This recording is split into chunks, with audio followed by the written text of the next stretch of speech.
بسم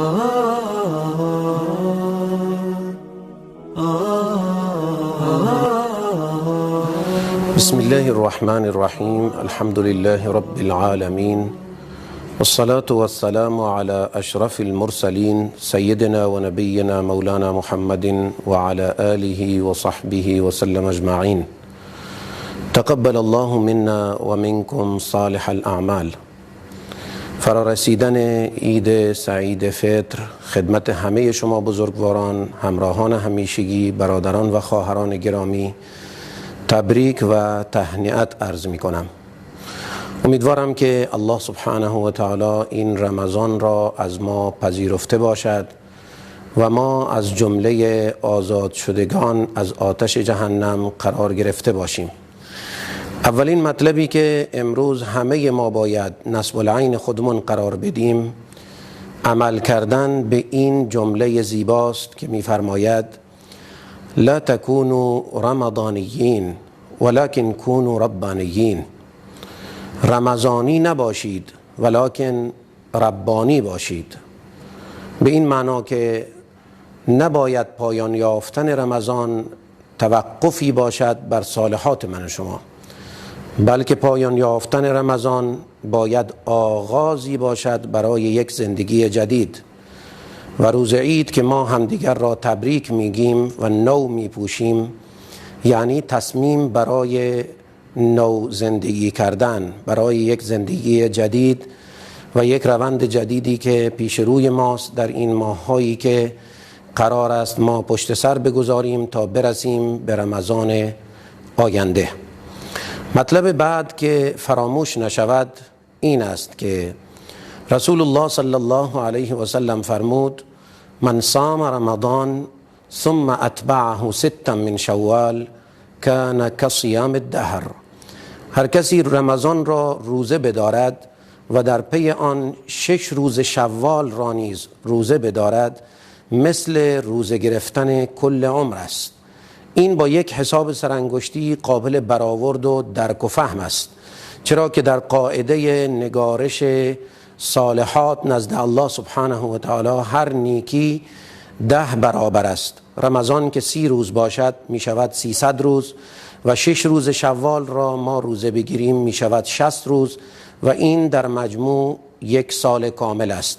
و اگر بنده ای از بندگان الله موفق شود که هر سال این کار را تکرار کند و این سنت را اجرا بکند، این منهج را پیگیری بکند، کل عمر او روزداری برایش ثبت می شود.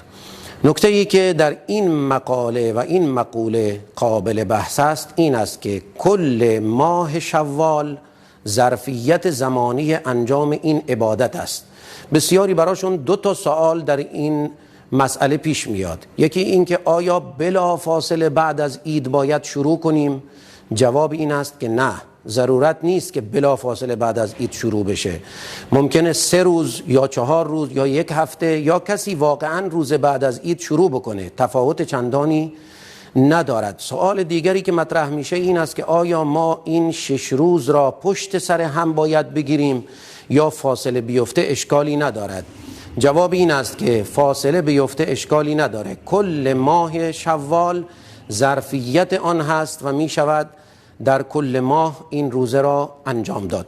ولی فراموش نکنیم که نباید این 6 روز را ما از دست بدیم، چون فضیلت آن بسیار زیاد است. اینجا یک نکته دیگری هم فراموش نکنم و آن این است که خطاب بیشتر به همراهانمان در کاروان سازندگان قصری در بهشت است که یادمان باشد برنامه چنین است: این 6 روزی که از ماه شوال من و شما روزه‌داری می‌کنیم قرار است که این برنامه هم به موازات روزه‌داری ادامه پیدا کند. برنامه در 10 شب آخر ماه مبارک رمضان بود. عید هم که جای خود بود و هست، قبلا صحبت شده و شما شنیدید.